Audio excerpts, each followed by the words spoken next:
Bonsoir à tous, merci de nous rejoindre sur la première. Voici les titres que nous allons développer dans ce journal. Deux belles prises dans le lagon de Tautira, le Rahui a été levé pour 2 jours. Une joie pour les pêcheurs après 4 ans de restrictions. La réforme des retraites passée en force à l'Assemblée nationale déclenche la colère des manifestants en France. À Tahiti, la mobilisation était plus sereine ce matin. Le portrait d'une manifestante dans ce journal. Il est le premier d'une série de 6 patrouilleurs outre-mer. Avant de rejoindre sa base en Nouvelle-Calédonie, l'Auguste Benebig fait escale à Tahiti. L'une de nos équipes a pu monter à bord. Dans notre page consacrée au territorial, nous irons du côté de Rikitea au Gambier. La perliculture est toujours au centre de l'économie de l'archipel et la connexion Internet encore trop faible. Avec nos deux invités, nous parlerons des Tuamotu de l'Est et des Gambiers et plus largement de leur programme pour la Polynésie. Le représentant et maire de Makemo, Félix Okorangi, tout d'abord, pour la liste Ahere Iaporinetia. Puis Anthony Géros, maire de Paea, qui mène la 2e section des îles du Vent pour le Tavini Huiratira. Enfin, nous vivrons la préparation au marathon de Polynésie. La première Va'a à Uapau, aux Marquises. Les Toa et Nana participent pour la 3e fois à la compétition. La pêche a été bonne ce matin à Tautira, perroquets, rougets, carangues, des poissons de lagon attrapés grâce à la levée exceptionnelle du Rahui pendant 2 jours, aujourd'hui et demain. Une autorisation temporaire après 4 ans de restrictions pour préserver la faune marine. 26 pêcheurs ont pu en profiter ce matin. Priscilla Itev et Sandroli ont suivi cette partie de pêche hors du commun. Petite mise au point avec les pêcheurs à la marina de Tautira et c'est parti pour 4 heures en mer. Les voilà plongés dans la passe de Tahunatara et à peine commencé, déjà les premières belles prises. C'est extra, c'est magnifique. Merci le bon Dieu. Il y a quoi comme poisson? Des rougets, des apailles, perroquets, on a tout. C'est bien le rahui, quoi. Ça permet aux poissons de grandir, quoi, et de se reproduire, c'est bien. Après, il faut faire une pêche sélective, quoi. Cette zone de pêche s'étend sur 3 km jusqu'à la passe de Veiofina, un secteur interdit pendant 4 ans pour préserver la ressource. Et pas question d'enfreindre les règles ce matin. Les agents de la direction des ressources marines sont aux aguets. Ça se passe très bien, les gens sont respectueux au niveau de la réglementation qu'on leur a expliquée ce matin. Il y a un bateau qui est passé tout à l'heure à la traîne, qui a commencé à pêcher dans la zone qu'il ne fallait pas pêcher, mais ils sont vite partis. Et le rahui, au jour d'aujourd'hui, il est mieux qu'on mette en place un système comme celui-là, parce que si on ne pense pas à l'avenir, d'ici 10 ans, on n'aurait plus de poissons. De retour à la marina de Tautira à midi, la pêche a été très fructueuse pour ces pêcheurs. Thomas, c'est trop court l'heure. C'est trop? Oui, c'est trop court. Ils auraient dû mettre au moins 7 ou 8 heures. Nous sommes dans les bonnes tailles pour le moment, donc on verra par la suite. Parce qu'il ne faut pas rêver, on va tomber sur des tailles non réglementaires. Parce que le masque, des fois, ça fait loupe. Comme on dit. Demain, les pêcheurs remettront ça de 8 h à midi avant que le rahui n'entre à nouveau en vigueur jusqu'à nouvel ordre. La réforme des retraites passée en force à l'Assemblée nationale. Face à une majorité incertaine à l'Assemblée, l'exécutif a fait le choix du 49.3 pour faire adopter le texte ce jeudi. Environ 6 000 opposants se sont rassemblés place de la Concorde à Paris. Les forces de l'ordre ont dû intervenir pour évacuer les manifestants. À Tahiti, les grévistes se sont à nouveau donné rendez-vous à avenue Pauvan'a pour une 9e journée de mobilisation. Une grève suivie par une grande partie du personnel affilié au syndicat UNSA Éducation et STIP. Nous avons suivi une directrice d'établissement gréviste, portrait d'une militante avec Chiquita Teiva et Patita Savea. Temahia a derrière elle 13 ans d'enseignement et elle entame sa 4e année en tant que directrice d'école. Mobilisée depuis l'annonce de la réforme des retraites, pas question pour elle de lâcher ses collègues sur le piquet de grève. Moi, j'ai la lourde tâche d'envoyer le petit café à l'avenue au Monument aux Morts, justement pour que les collègues puissent arriver à avoir un petit peu de chaud ou quelque chose pour se désaltérer. Qu'est-ce que tu as apporté alors moi, c'est le café, des tables. J'ai les collègues qui vont apporter les chapiteaux, les chaises. On s'est tous répartis, ça fait quelques semaines maintenant que nous faisons grève. car ils sont 45% de salariés affiliés à l'UNSA Éducation et au STIP à avoir cessé le travail. À 46 ans et 2 enfants, Temaria dirige l'école élémentaire Apate à Papara. Entre le management du personnel et la gestion des élèves, qui sait si elle tiendra jusqu'à 64 ans. C'est beaucoup trop, c'est non. Déjà 62 ans dans notre métier, c'est assez difficile. Donc 64 ans, c'est non. En tout cas, pour ma part, c'est non. Et même pour les autres aussi, c'est bien de partir à la retraite tard, mais dans quelles conditions on va arriver à la retraite, dans quel état psychologique et physique. Donc non, pour moi, c'est non, non, non et non. Chaque jour de grève, Temaria n'est pas payée, mais elle sait que c'est pour la bonne cause. D'ailleurs, elle assure en même temps ses obligations de chef d'établissement. Je sais que je peux exercer mon droit de grève. Mon inspecteur m'a rappelé que j'avais le droit de l'exercer pleinement. Et je viens vraiment parce que, en fait, il y a aussi mon école qui, voilà, il y a le travail aussi qui va tourner. C'est pas parce que je fais grève aujourd'hui qu'il n'y a pas le travail qui s'amoncelle sur le bureau. C'est 9 enseignants, le personnel communal, près de 200 élèves. Donc voilà. Comme Temaria et ses collègues, ce ne sont pas simplement les salariés de l'éducation qui sont impactés, mais tous les emplois de la fonction publique. Les syndicats redoutent aussi que la réforme touche ensuite la fonction territoriale. Justice, ce chiffre impressionnant au tribunal, 13 comparutions immédiates. 10 de ces affaires concernaient des violences conjugales. Vous allez entendre une avocate qui n'observe pas de diminution du nombre de dossiers qu'elle traite. Elle défendait une cliente aujourd'hui ayant déposé plainte à 3 reprises contre son conjoint, mais elle ne souhaite pas qu'il aille en prison. Explication au micro de Nicolas Suire. Un des facteurs qui fait qu'en Polynésie française, beaucoup de violences pourraient être évitées, c'est que les femmes se retrouvent, quand elles se mettent en ménage et ont des enfants très tôt, à être en situation de dépendance économique envers leurs compagnons et à ne pas pouvoir se passer d'eux, malgré les coups, malgré la violence, malgré le fait qu'elles ne se sentent plus bien dans leur couple, plus en sécurité et qu'elles en veuillent à leurs compagnons. Et puis le Yaoura Beach Resort, l'ex-méridien de Punaouia, fermé depuis 3 ans et en liquidation judiciaire, fait finalement l'objet de 3 demandes de reprise, alors que Redcore était jusque-là le seul groupe à se positionner. 2 propositions ont été déposées devant le tribunal mixte de commerce cet après-midi, celle du groupe Redcore, donc représenté par Niki Vantas, et Doha Properties, représenté par Maître Dubois. Une 3e devrait être effectuée par le groupe Arcan Hermès Centauri, représenté par Maître Téfan. Quoi qu'il en soit, les 98 salariés seront notifiés de leur licenciement la semaine prochaine. Écoutez ce représentant du personnel au micro de Patrick Tinsing. Ce sont 2 autres propositions qui ont été soumises au juge aujourd'hui, mais le juge avait bien noté leur demande, mais qui ne faisaient pas partie de l'audience d'aujourd'hui. Donc je pense que ces 2 autres propositions vont également être étudiées dans le futur, puisque le juge aujourd'hui a étendu la date de dépôt dans une nouvelle proposition de sa part, de pouvoir faire une publicité d'abord, c'est ça, au 21 avril, et qui sera donc étudiée. Oui, effectivement, la date de limite de dépôt des offres a été fixée avant le 21 avril et le dépouillement aura lieu le 11 mai.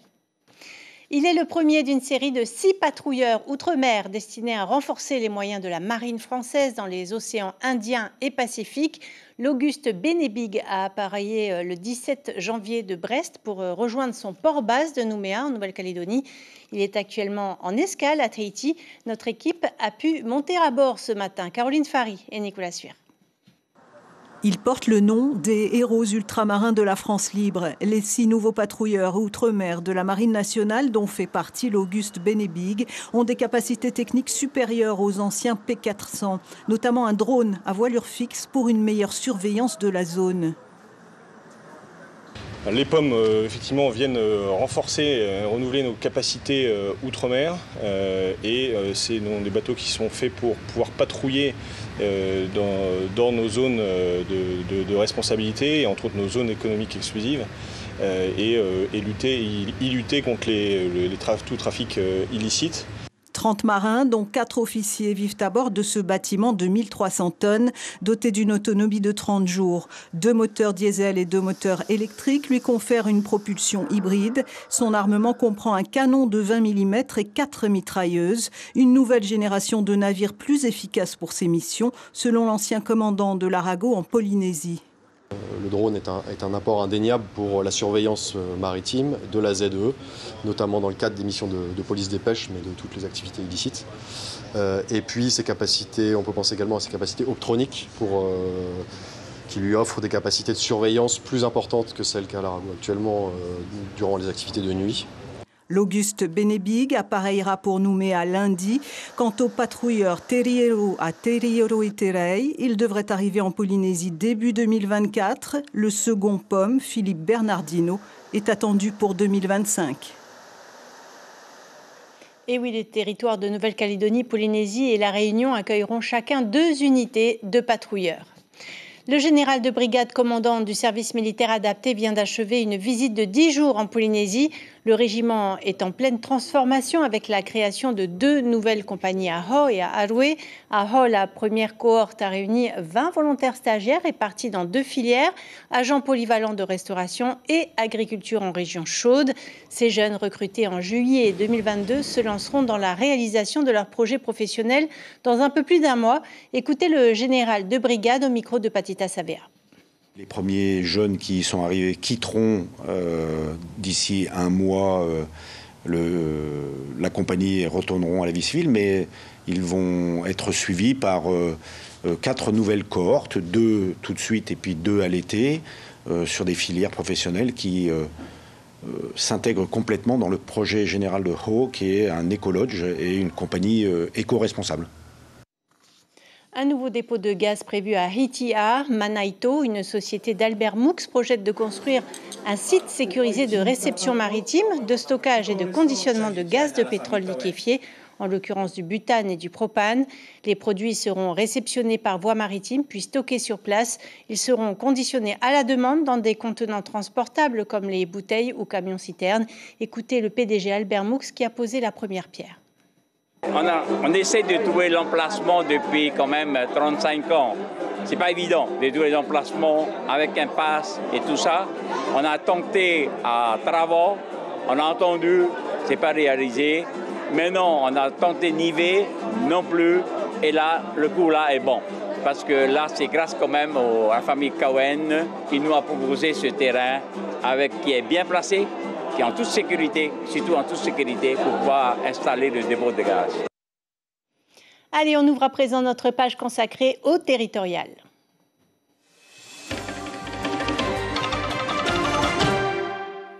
La campagne est bien lancée avec parfois des alliances qui ne résistent pas au temps et surtout aux idées. C'est le cas du parti Tenati. Éric Minardi a pris la décision de quitter la plateforme dans laquelle il s'était engagé. Je cite, suite à un profond désaccord avec Tauhiti Nena, le bureau exécutif du Tenati, Rassemblement National Polynésie, a décidé de se retirer de la plateforme Hau Maohi. Fin de citation. Le parti Bleu Marine se retire de la campagne pour les territoriales.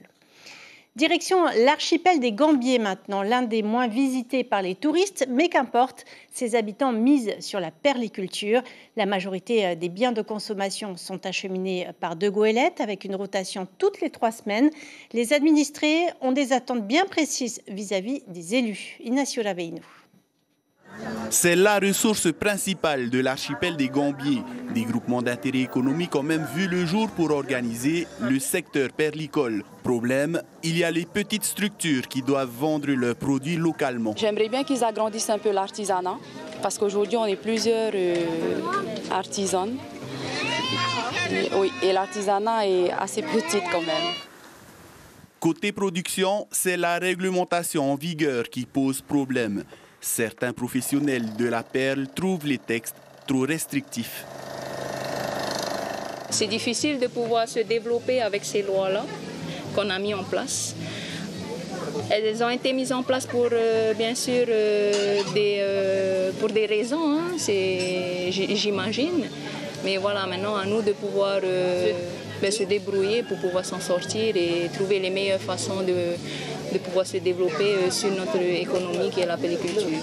Plusieurs projets communaux sont en cours de réalisation, notamment la distribution d'eau potable ainsi que la réfection de la route principale. Mais ce que déplorent les jeunes de Rikitea, c'est la connexion à Internet. Moi, je vais plus appuyer le point sur le Wi-Fi parce que surtout ici, on en a vraiment besoin. Ouais, surtout les téléphones, la 4G. La 4G surtout pour le magasin, pour passer les commandes, c'est quand même aussi un peu difficile. Surtout qu'on n'a pas de réseau, on n'a pas d'Internet, tu vois. Et c'est plus la connexion elle est faible, tandis qu'on paye à la fin du mois on paye tous le même prix et nous on n'a pas du tout de, comment ils disent ça à Tahiti, de haut débit. Ouais, voilà, les gigas, tu vois, on n'en profite pas tout et pourtant on paye toujours le même prix. Historiquement, Mangareva est le berceau de la communauté catholique polynésienne. Aujourd'hui, sa population réclame une espèce de désenclavement numérique et économique. Voilà pour ce sujet tourné à Mangareva au Gambier. Je vous propose de retrouver Félix Tokorangi, maire de Makemo et candidat sur la liste Ahere Ya Polinetia, en direct de Arutua. Bonsoir Félix Tokorangi, vous êtes actuellement en tournée au Tuamotu. Alors avant de parler politique à proprement parler, dites-nous concrètement comment vous menez campagne au Tuamotu. Vous allez de bateau en bateau, concrètement comment ça se passe ? En effet, bonsoir tout le monde. Et puis, effectivement, depuis Arutua, une salutation particulière au Tuamotu et à la Polynésie qui nous regarde. Les enjeux, elles sont différents par rapport à Tahiti, puisque le secteur des Tuamotu, c'est un des secteurs les plus durs, puisqu'il faut voguer entre les îles, traverser la mer et aller rencontrer la population. Cependant, ce que la population nous remonte aujourd'hui, c'est une déconnexion totale entre les décideurs lorsqu'ils prennent des décisions par rapport aux îles. Je prends l'exemple de la cherté de la vie. Cela fait partie d'un combat de la population polynésienne et plus particulièrement des Tuamotu. Et nous me demandent particulièrement les fameuses taxes sociales qui ont été créées l'année dernière par le gouvernement, qui est tout sauf social et qui vient impacter les produits alimentaires de première nécessité dans nos îles. Je prends l'exemple du carton de poulet de 10 kilos, c'est 5 200 francs. Le sac de sucre, c'est 9 000 francs. Le sac de farine, qui est une base alimentaire des Tuamotu dans les îles, c'est 5 100 francs. Donc tout cela fait qu'aujourd'hui, la population des Tuamotu et de la Polynésie française attire l'attention de leurs décideurs demain de travailler sur la cherté de la vie et ce pouvoir d'achat. Et donc, la première mesure que nous prendrons, par rapport à cette problématique, c'est la suppression de cette fameuse taxe sociale. Quelle solution, si vous supprimez la taxe sociale, vous proposez-vous? Effectivement, charité bien ordonnée commence par soi. Sur les élus de l'Assemblée, aujourd'hui, nous coûtons 2 400 milliards aux Polynésiens, donc il faut réduire le nombre de représentants à l'Assemblée de 57 à 39, ce qui nous fera une réduction de 700 millions à l'année, soit 3 500 millions sur la mandature. Nous pourrions prendre cet argent-là et mettre dans la cherté de la vie. Les dépenses inutiles du gouvernement et de l'Assemblée. Je prends par exemple les différentes promenades du gouvernement aujourd'hui dans nos communes pour aller distribuer les clés à Ahi avec 10 personnels. Il faudrait 10 personnes pour aller dans les îles. Nous pensons qu'il faudrait une personne pour aller dans les îles. La construction à Brua d'un bâtiment de près de 5 milliards de francs. Est-ce qu'aujourd'hui la Polynésie a besoin d'un bâtiment? La Polynésie elle a besoin qu'on puisse aider ses populations.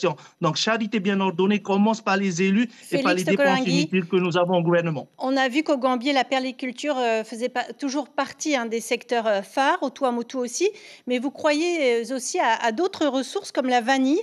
Vous envisagez d'aider davantage le secteur, encore plus qu'il n'est aidé aujourd'hui? Oui, nous avons par exemple la copraculture qui est une des ressources principales des Tuamotu dans les îles, qu'il faut accentuer en préservant les maladies, en régénérant la cocoterie, en permettant également la protection des cocotiers avec le bagage des cocotiers, en augmentant le prix du copra. Et effectivement, nous avons aussi une autre ressource qui est la vanille, aujourd'hui, qui est à 15 000 francs lorsqu'il est mûr, et ce qui permet aux Polynésiens de pouvoir s'en sortir dans les jours à venir. Et effectivement, la pêche, comme celui-ci à Arutua ou à Pattaya, la possibilité que le gouvernement vienne soutenir en matière de fret lorsque ces périculteurs vont au ONA et lorsque ces pêcheurs cherchent à avoir un peu d'argent pour pouvoir subvenir. Donc, il y a matière à développer ces ressources-là. Et effectivement, par exemple, la crevette culture. Aujourd'hui, on peut développer la crevette culture puisque nous avons une école à Travor qui permet de former les enfants. Et ce qui nous reste aujourd'hui, c'est que le pays accompagne ces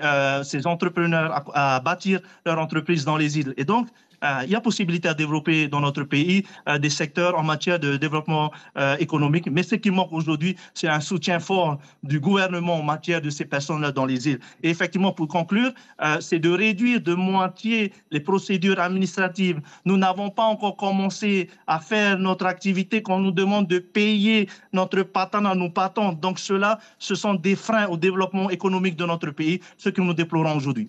Un grand merci, Félix Tokolingui, d'avoir accepté d'échanger avec nous. Merci beaucoup. On parle sport et élections à présent. La pratique du sport a un coût. Les fédérations sportives le savent plus que tout. À quelques mois des Jeux du Pacifique, elles veulent mettre en avant leur discipline au plan local, mais aussi à l'étranger. Mélissa Chong a recueilli leurs desiderata. Voguer sur l'eau à la force des bras. En Polynésie, le VAA incarne le sport national avec 5000 licenciés, autant de voix pour les partis politiques. Sam est bénévole auprès du club Pir VAA depuis plus de 40 ans. Et comme dans toute discipline, l'argent reste le nerf de la guerre. On est obligé d'avoir leurs aides. On est obligé de préparer des dossiers pour avoir des aides du territoire, même de la commune. Avec ces aides-là, ça nous oblige aussi à bien améliorer notre sport de pirogue. Sinon, c'est les montes de plat qu'on le fait et c'est notre cotisation aussi de l'année. Par rameur, même le bureau, c'est ça qui fait notre survie. Du côté de la Fédération tahitienne de VAA, les subventions accordées sont versées en juillet. Son président réclame des avancements sur le plan juridique et notamment la mise en place d'une campagne de lutte antidopage. C'est un des points que la Fédération marque beaucoup. Bon, aujourd'hui, nous sommes un peu au ralenti parce que les lois ne sont pas tout à fait validées. Hein, donc, il nous reste encore à attendre. C'est plus sur celui-là qu'il nous donne plus le feu vert de faire notre dépistage contre les stupéfiants. Hein. Se battre dans les règles plutôt que dans la rue, c'est la mentalité que veut instaurer Reihere Dudes dans sa salle de MMA. La discipline regroupe plus de 800 adhérents en Polynésie. Si ce sport de combat est reconnu depuis seulement 2 ans au Whenua, les clubs exportent déjà leurs meilleurs athlètes à l'international. Pour le coach, les lois doivent évoluer vers une reconnaissance du statut professionnel. Il faut savoir, quand on part à l'étranger, c'est la problématique qui se pose à tous, c'est cette assurance de sportif professionnel qu'on n'a pas forcément. Du coup, on s'expose vraiment à de gros risques pour notre santé. Je sais aussi que le pays est en train d'essayer de faire bouger les choses de ce côté-là. Du coup, comme je l'ai dit, ce que j'aimerais par la suite, c'est que ça continue sur la même lancée. En clair, pour que le sport survive encore longtemps, il faut résoudre cette équation à 2 inconnues, celle du budget et celle des textes de loi. Bonsoir Anthony Géros, bienvenue. Vous menez la 2e section des îles du Vent pour le Tavini Huiratira. Cette section intègre bien sûr Paea, dont vous êtes le maire. On vient de le voir, faire rayonner la Polynésie à l'international, ça passe par le sport. Les fédérations ont des demandes précises en matière d'assurance ou de dopage. Si vous êtes élu, est-ce que le sport sera au centre de vos préoccupations ? Peut-être pas au centre, mais bien entendu, le sport va animer une partie de notre programme. Parce que grâce au sport, on peut arriver à construire le Polynésien de demain et puis surtout l'encadrer dans sa croissance, de manière à ce que demain, ce soit un bel homme, comme a reflété l'image de ces Tupuna qui étaient des guerriers bien dans leur peau et avec un physique merveilleux. Et pour lutter contre l'AIS, c'est aussi une solution au vu des chiffres alarmants. Voilà, tout à fait. Il faut prendre le mal à la racine et essayer d'avoir quand même la main sur les mesures pénales qui sont à mettre en place. Et malheureusement, ce n'est pas tout à fait le cas. Et donc aujourd'hui, par exemple, pour vous dire simplement, quelqu'un qui est condamné parce qu'il a consommé de l'ice a subi le même type d'infraction que celui qui a été condamné parce qu'il a fumé du paca. Or, on voit bien que les deux types de stupéfiants sont totalement différents. Donc, il faut agir quand même avec beaucoup plus de rigueur quand on est face à un tel fléau. Mais malheureusement, c'est une compétence qui nous échappe complètement. Le développement du secteur primaire et l'autosuffisance alimentaire ont toujours fait partie des idées du Tavini, au Tuamotu et au Gambier. Que souhaiteriez-vous développer en particulier ? Là, je pense que la Polynésie est malade de son économie, puisque aujourd'hui, la croissance qui est en rebond, et ensuite en palier et en rebond à nouveau, ne semble pas être tout à fait revenue comme on l'aurait souhaité dans les années 2000 et plus. Et donc, ce que nous proposons de faire, par exemple, pour les Tuamotu, c'est d'implanter, bien entendu, un projet cher au Tavini, c'est plusieurs centres aquacoles. Et on proposerait de les implanter sur les 3 grands atolls des Tuamotu. Vous avez l'atoll de Ho, nous avons déjà initié un projet sur cet atoll de cette sensibilité. Il y a l'atoll de Makemu, l'atoll de Fakarava et l'atoll de Reirua. Pourquoi initier de tels projets? Parce qu'aujourd'hui, il y a beaucoup de jeunes qui reviennent diplômés dans ce secteur, dans ce genre d'activité, mais malheureusement, ils ne trouvent pas à être recrutés. Et en plus de ça, on a la possibilité, grâce à l'implantation de ces centres, de pouvoir faire cohabiter un autre ouvrage structurant, c'est-à-dire l'aéroport, en essayant de mettre cette... On va essayer d'aborder d'autres questions que l'aquaculture, peut-être avec 4 minutes. Le Tavini Huiratira a un peu la pression pour ces élections après le succès aux législatives, et on sent quelques petites frictions. Moetai Broderson a annoncé sur Polynésie Première Radio qu'il serait candidat à la présidence du pays, et on apprend par Tahiti Info ce matin que vous vous êtes aussi porté candidat. Que faut-il comprendre? Là, ce qu'il faut comprendre, c'est que je suis toujours fidèle à mon attitude, c'est-à-dire qu'il faut d'abord gagner les élections et ensuite envisager occuper les fonctions. Et non pas décider avant de gagner les élections d'occuper les fonctions. Donc j'ai attendu, malheureusement, il y a quelqu'un qui a devancé l'autre. Et puis, bien entendu, les autres se sont révélés, et parmi les autres, il n'y a que moi, pour l'instant. Donc voilà, mais c'est un sujet qui est devenu maintenant... Est-ce que vous restez candidat? Non, c'est un sujet qui a été réglé au sein même du parti, et on ne va pas en faire une affaire d'État. Comme je disais, l'essentiel, c'est de gagner. Ce n'est pas de convoiter avant de gagner les fonctions de ministrable ou les fonctions de présidentiable. Donc vous vous rangez à cette décision et vous soutiendrez Moetai Broderson. Voilà. Un grand merci, Anthony Giros, pour toutes ces précisions et cet éclairage. Merci encore. Demain, de la politique dès le réveil, c'est avec l'invité café présenté par Ibrahim Ahmed Azi et Carlos Natua. En français, Dan Pihaate de Yaoura Tenun'a sera le premier invité sur Polynésie, la première radio, suivi de Frédéric Rivetta du Tapura Huiratira. Voilà qui referme notre page consacrée au territorial.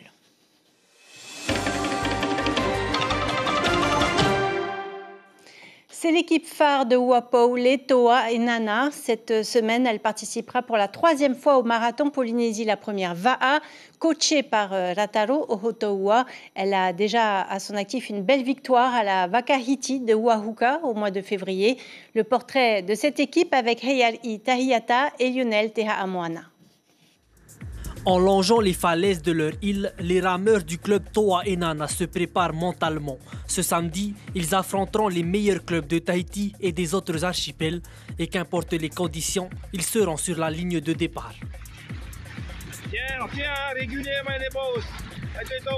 Il reste 12 minutes. Quand on regarde notre équipage, on n'est pas tout à fait pris. On a eu peu de temps pour se préparer. Mais on fera tout pour aller chercher la première place ensemble. Voilà, très en forme, hein? Après, on verra le jour J. Comment on s'est bien entraîné, hein? Voilà. Après, on verra samedi. Depuis le mois de janvier, l'accent est mis sur la cohésion et la préparation physique de l'équipe, en salle de sport ou en pleine nature. Je suis pas confiant avec ces jeunes.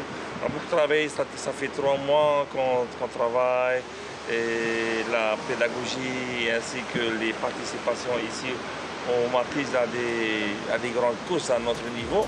Au mois de février dernier, les Toa et Nana ont pu se mesurer aux autres clubs de l'archipel lors de la Vakahiti à Uahuka, une première compétition qu'ils remportent haut la main. Si le club est plus ancien, l'équipe, elle, a été renouvelée, plus de jeunes pour une vision à plus long terme. On a beaucoup misé sur les jeunes. Là. J'ai misé ma confiance sur ces jeunes parce qu'on voulait faire on voulait graduer notre participation dans les grandes courses sur plusieurs années. C'est une bonne chose d'ouvrir à ces jeunes l'opportunité de matcher avec les grands qui sont à Tahiti. Le planning de cette année est déjà tracé pour l'équipe des Toa et Nana, la Vakaiki au mois de mai et surtout la Hawaii Kinui en fin d'année. L'équipe devra se préparer à ces échéances et ça commence avec la Polynésie, la première Va'a, ce samedi. On arrive au terme de cette édition. Je vous en rappelle l'information principale. C'est une première. Le Rahui de Tautira, mis en place en 2018, est provisoirement levé aujourd'hui et demain pour la pêche à la ligne et au fusil. Ils étaient 26 ce matin à la marina pour profiter de cette autorisation temporaire. La direction des ressources marines a tout de même donné des consignes pour éviter les dérives. À suivre sur la première, 2 séries Good Doctor et les enquêtes du commissaire Van der Valk. Ainsi s'achève ce journal. Merci de l'avoir suivi. Demain et tout au long du week-end, vous aurez le plaisir de retrouver Stéphane Ratineau à la présentation de vos JT. Excellente soirée sur nos antennes.